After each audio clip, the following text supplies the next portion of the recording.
All right. So it looks like the first one came out well.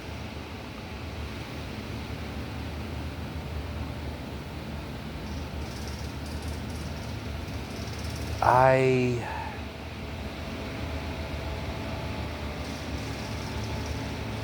guess I'm largely done. But I suppose we should talk about something that's happening in cinema right now. And this really isn't a thing I would normally do as a coffee and cigar cinema fantastique review. It's just something I noticed and I want to talk about real quick. Nolan's Odyssey was met with very mixed reactions. You had a lot of hubbub before it started for this being a DEI attempt to intrude upon the ancient Greek myth, which it is. You had a lot of worry that certain cast members are going to ruin it, and it turned out to be true, but not in the way we thought. Lupita Nyong'o and Zendaya don't ruin the movie as much as Tom Holland as Telemachus does. And we all expected Matt Damon to ruin Odysseus, but really the kind of Odysseus that Nolan has him playing, he does very well at the role. People were celebrating its box office take, saying this is proof that Hollywood can make the kind of movies that it feels it needs to make that meet the DEI requirements, right? And then along comes Spider-Man. And in one opening weekend, Spider-Man has made more money than the Odyssey probably ever will for the rest of time. In fact, Spider-Man has made more money than just about any other movie ever made.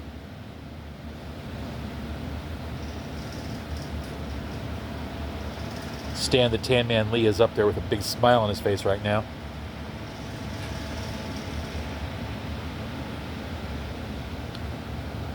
Why did that happen? Well, I can answer it. Everyone knows that Holland wants to turn the Spider-Man mantle over to somebody else. He feels like he's done with the role. So you have that draw, right? Kind of like how the last James Bond movie with Daniel Craig had a bit of a draw because it was Craig's last hurrah as Bond. By the way, I loved that movie. I thought that movie was damn good. A lot of people panned it. You're gonna kill James Bond? Dude, the guy's been running around in cinema since the late 70s. Maybe it's time for another hero. Maybe it's time he actually gets an ending. And for him to go out like a man dying for his family, that's actually everything the character is about, right? The Bond character is a servant of England and what England feels is right and proper. And Bond doing what he was doing to save the world and his family was right and proper. Yeah, that totally worked.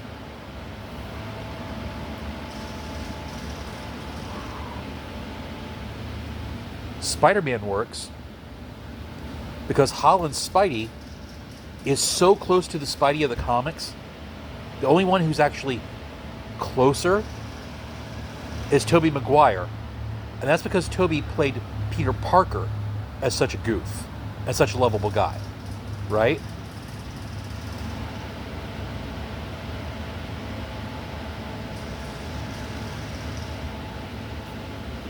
Americans love Spider-Man. We really do. He is Marvel's equivalent in popularity to Superman and Batman for DC. And he's also that pivotal in culture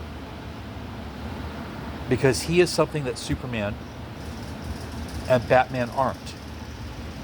Batman is a self-made man. He is very much a product of the 1930s capable hero, right? He's a character from the pulps. He represents what we would do if we suffered loss so great it would forever change us, which many of us are going to during our lives. That's why we relate. Superman represents what it's like to always be the loner, to always be misunderstood, to always have to be guarded about who you are and never reveal yourself to anybody else, which we're all going to have every day of our lives. And yet, you have to be good. And Superman is nothing if not good with a capital G, and we all know it. which is why Superman is so important to American culture. Spider-Man is the bumbling, our luck never makes things go smooth, that we have to persevere anyway. We always feel like we're overmatched. We always feel like we're overwhelmed, but yet we're going to pull through. Good guy that we've all been since our teenage years. He's an everyman hero. Which Wayne being rich and Clark Kent being an alien are not. He's thrown into an extraordinary circumstance which may happen to us, and we hope we deal with it as well as Peter Parker does. And this is also, coincidentally, why Miles Morales works. Because Miles is the same character as far as the core of him. The only thing he has going on that Peter doesn't have is that Miles has a much better family dynamic. Okay. So now that you've heard all that spiel, what does that say about the Odyssey? Now, I applaud Nolan for trying to do something new with the Odyssey, to take a look at what we now understand about the human psyche, how it might apply to this ancient story. That was actually something cool to see. The problem is, he didn't do it very well. And that's why the Odyssey has got some problems these other movies don't. Look, face it. People say we have superhero fatigue. Odysseus is a superhero.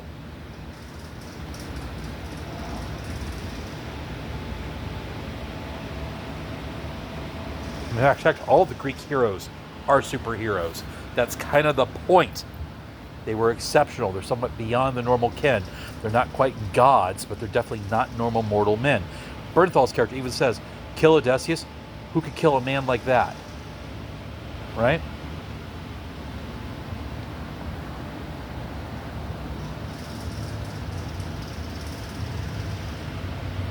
That's where we're at. And I think it says something to where cinema's going. Spider-Man is a major motion picture from a major studio. So is Odyssey. Spider-Man did everything right. Some people say, well, it might be formulaic. So what? Your goal is to make money, right? Because your goal is to tell a good story. You need to start going to the art house area, where films are centered on the story and the narrative and don't make any money, but they're still damn good, right? No.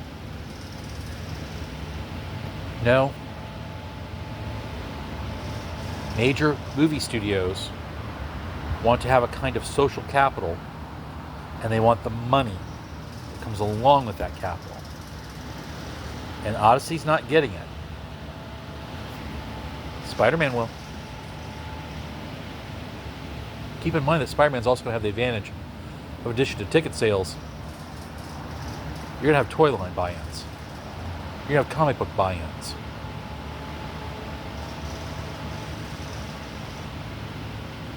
Why wasn't there a line from the movie of official statuettes like there was for Lord of the Rings?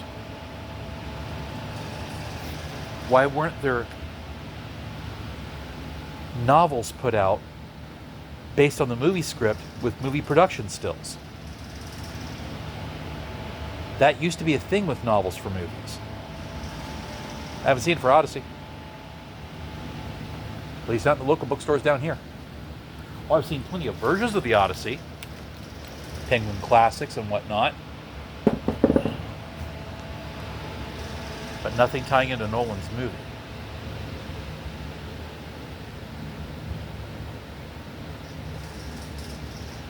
As we fade away from movies being the center of our media, which we seem to be doing, moving more towards streaming and independent production, movie companies are going to ask themselves how they're going to stay relevant.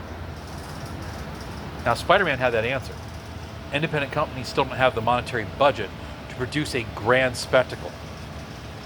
So if you're a major movie company now, you've got to focus on the grand spectacle. And they all got to produce. I can make a romantic comedy with a camcorder. I can make a decent horror movie with what is considered amateur production materials and unknown actors. Ask Obsession. Ask Backrooms.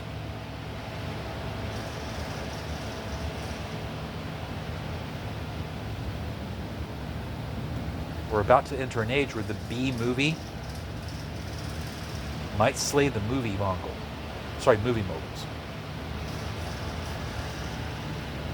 And maybe it should. People forget that when Shakespeare was writing his plays, they weren't considered high culture. They are now. They weren't then. People forget that classics of film noir were mass-produced and cheaply filmed. That's why that genre has so many tropes that people keep talking about. They show up in movie after movie. And yet, some of those film noirs, Casablanca, The Big Sleep, The Maltese Falcon, Cape Fear, Double Indemnity,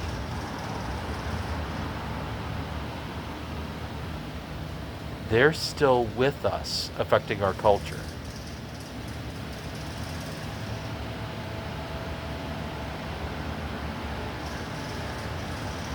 The rise of the B movie, a time period in which Roger Corman would become a respected Hollywood name. Who'd have thunk it?